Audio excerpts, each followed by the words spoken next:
Okay, now we're in the greenhouse chicken area. You can see all the chickens down here. They're all waiting for some kind of handout, you know. So let's see. I bet we have one that's in here, and she's laying right now.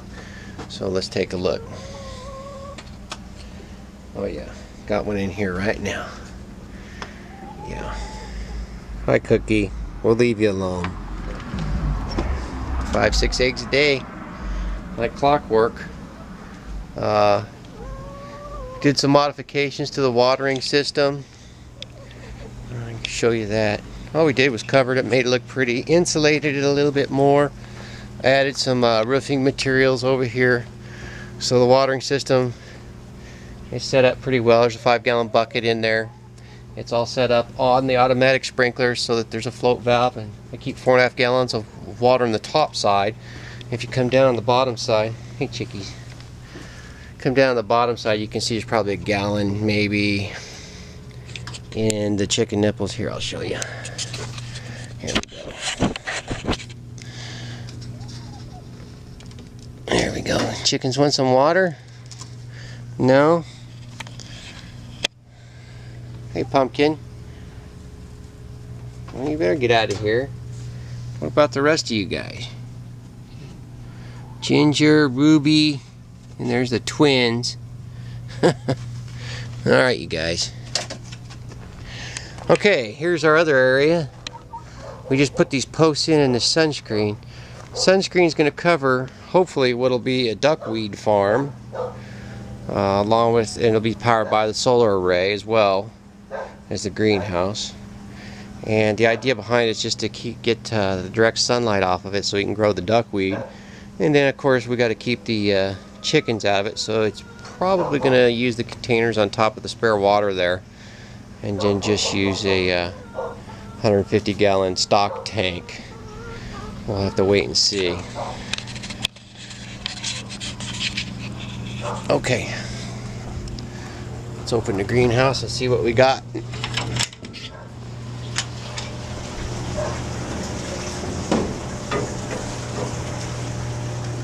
Got to do some modifications, so bear with. We've added some auto pots, a chicken block, no Ruby. So what we've done is we've added these dual, easy to grow auto pots, which are fantastic. You can see the zucchini sitting in there, and those are maybe a month old, already flowering. And I've added some more auto pots in this area. There's goji berries and kiwis over here, and then you can see this is the auto pot container for the reservoir. And we'll open that up, and it's going through about 3 gallons a week, and it works really well. I'm really surprised. They just have to be level, but they're really self-sufficient. I wish I would have added more of those, you know, to this system, including all the trees, the avocado tree, and the lemon tree. Looks like we might have some mites or something on there, but we'll take care of those puppies. Yeah, look at there. Some kind of strange mite. Throw a little bit of D on there, and they'll all be good. So we do have some aphids. Trying to control everything naturally with diatomaceous search, but it does tend to affect the worms in the grow beds. And we got about 1,000 worms in each of these grow beds. So let's just take a look at what we got here. We got about 60 gallons of heat sink water here, and spare water, along with a we have our swamp filler here, which should be working, but it's not. It might be unplugged. We have onions, shallots, leeks, watermelons, carrots, celery, garlic. Remember, these were all seed back in January. And then we've got tam jalapenos back there. And then we've got our Anaheim here, starting to finally grow. These things took a long time to take off. They truly did. and another Anaheim here, planted at the same time. They just tend to have a little bit different growth, and of course we had some iron deficiencies here as we were learning the aquaponics system. And we had some blossom rot on the tomatoes, which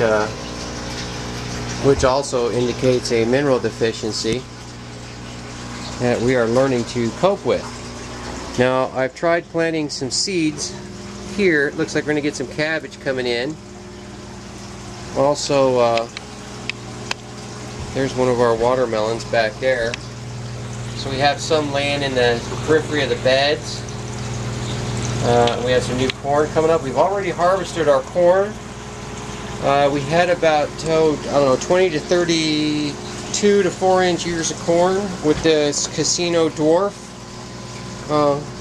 corn we got here from Renee's Gardens. And I just replanted directly into the grow bed, and it looks like it's starting to grow. That's good news. We have our snap peas and black-eyed peas in here.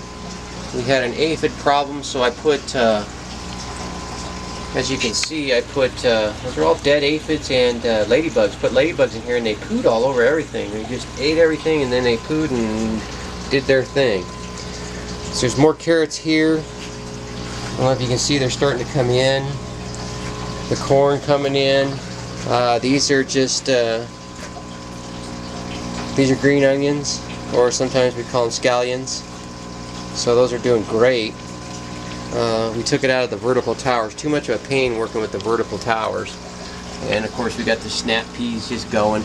And they're getting yellow here. I think it started with the iron deficiency, but I think maybe these guys do better in a little colder weather. We'll see. They're still producing just fine. Maybe slowed down just a touch.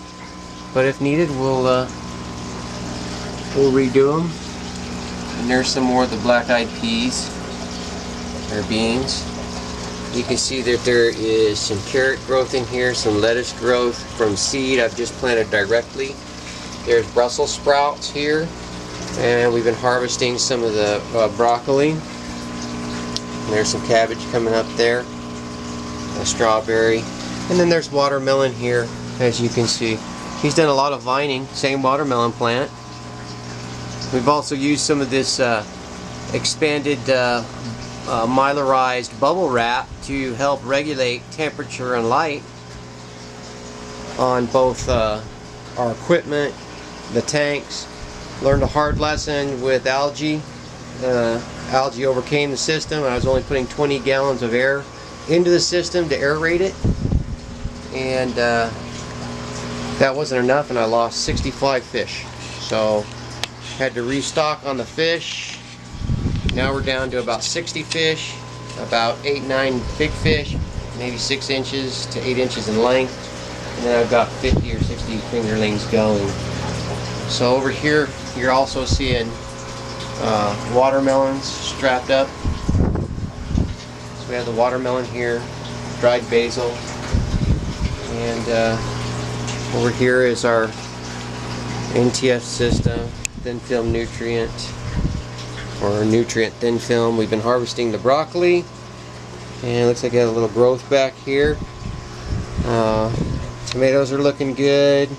There's a little bit of mint, basil, oregano.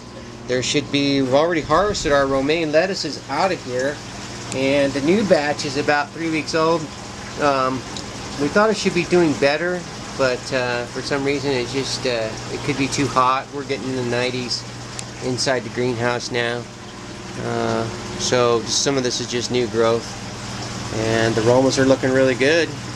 As you can see, should be harvesting a bunch of those real soon. We'll see. And some more snap peas, and we're gonna get to feeding some fish here in a moment, so we'll get to that.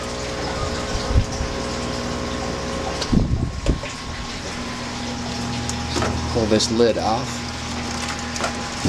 and we'll feed our fish, just so that we can see what we got rolling here right now. Oh shoot. There we go.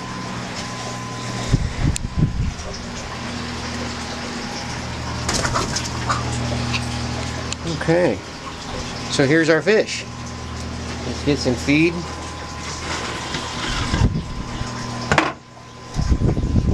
Let's get some fish.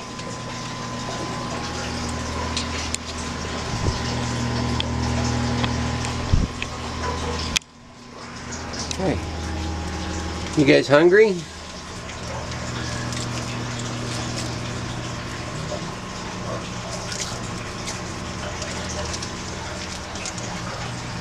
Yeah, they're getting hungry.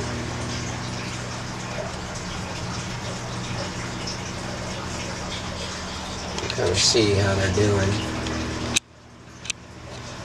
Yeah.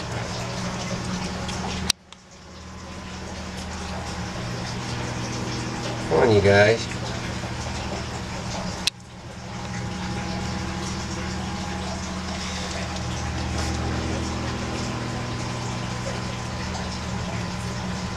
Let's grab a few little bits for you guys.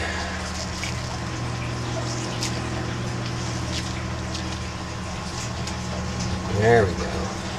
Now we're seeing our fishes. Now they're excited.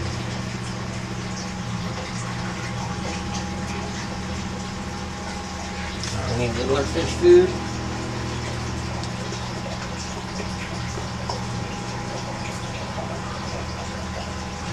Alright, littler fish.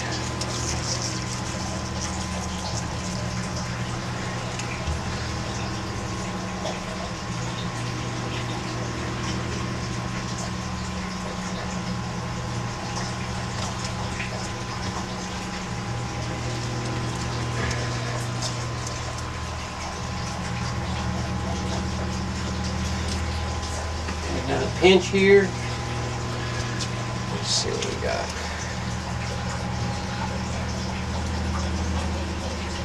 Oh, they're going at it now.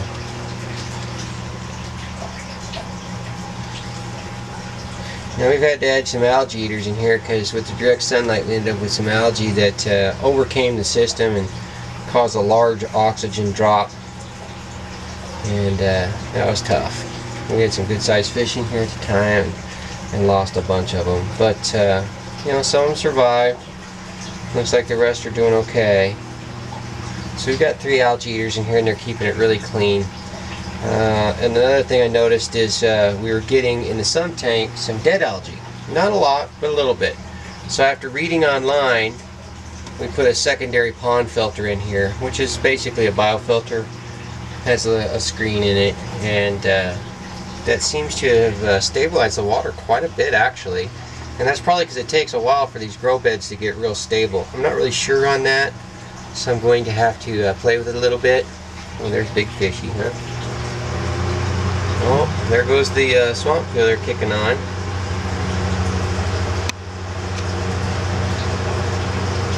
Yeah, put a little floating PVC in there for the fishies to hide in. And they're doing pretty good. Let's see if I can spot Mr. Big, which is our big algae eater. He loves to hide in here, and believe it or not, he can hide. I think he's hiding under the recirculating. There he is. There he is. There's Mr. Big hiding under the recirculation pump, or the circulation pump. And let's see here. There's another one of them algae eaters. He's just hanging out. I think I got another one hanging out somewhere. Oh, big fish. Big fish. Where's my big fishes? Huh? There's Mr. Big. There they are. Get a little glare in here now. There it